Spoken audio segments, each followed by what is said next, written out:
கடந்த கால வரலாறுகளை நம்ம தெரிந்து கொண்டால்தான் எதிர்காலத்தில் நின்று கொண்டு நிகழ்காலத்தை பார்க்க முடியும். எவன் கடந்த கால வரலாறுகளை தெரிந்து கொள்கிறானோ அவன் நிகழ்காலத்தில் இருக்க மாட்டான், எதிர்காலத்தில் இருப்பான். அவன் தான் நிகழ்காலத்தில் எச்சரிக்கையை கொடுப்பான். நாம் பெரியார் கொடுத்த பயிற்சி அப்படிதான். அவர் கடந்த கால வரலாறுகளை தெரிந்து கொண்டு எதிர்காலத்தில் நின்று கொண்டு நிகழ்காலத்தை தீர்மானித்தார். இந்தி உள்ள வந்ததுன்னா இங்க ஒட்டுமொத்த கல்வியும் காலியாயிரும் என்பதை நிகழ்காலத்தில் இருந்து கொண்டு எதிர்காலத்தில் தீர்மானித்தார். 38ல பெரியார். இன்னைக்கு போகுது எவ்வளவு வருஷம் ஆகுது? 80 வருஷத்துக்கு மேல. அதனால வரலாறு தெரிந்து கொண்டால்தான் நாம் பெற்ற கல்வி எல்லா விஷயங்களையும் பார்க்க முடியும். நம்ம நாட்டுக்கு ஒரு கல்வி இருந்தது தெரிஞ்சுக்கணும். நம்ம நாட்டில் கல்வி படிக்க கூடாதெல்லாம் கிடையாது. வேத கல்வி இருந்தது. இந்த வேத கல்வி 4 வர்ணம். 4 வர்ணத்தில் பிராமணர், சத்திரியர், வைசியர், சூத்திரர்.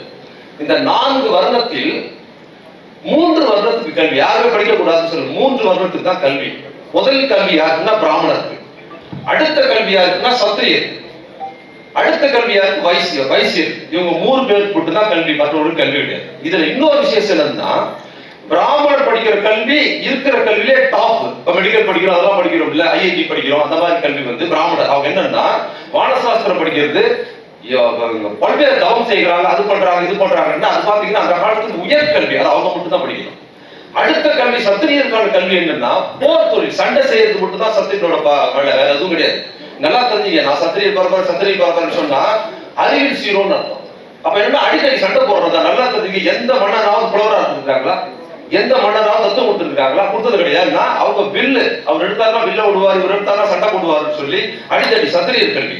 இதுல என்னன்னா சத்திரியரா இருக்கிற ஒரு மன்னரா இருந்தாலும் அவருக்கு மேல் வர்ணத்து கல்வியா இருக்கிற பிராமண கல்வியை படிக்க கூடாது, தடை செய்யப்பட்டது. அதே போல் சத்திரியருக்கு கீழே வைசியர் இருக்கிறார், வணிகம் தான் பண்ணும், வியாபாரம் தான் பண்ணும். அந்த வியாபாரியா இருக்கிற அவர், வைசியரா இருக்கிறவர் தனக்கு மேல் வர்ணத்தின் சத்திரியர் கோர்ட்டில் படிக்க கூடாது, பிராமண கல்வி படிக்க கூடாது. படிச்சா என்னவோ தண்டனைக்க முடியும்.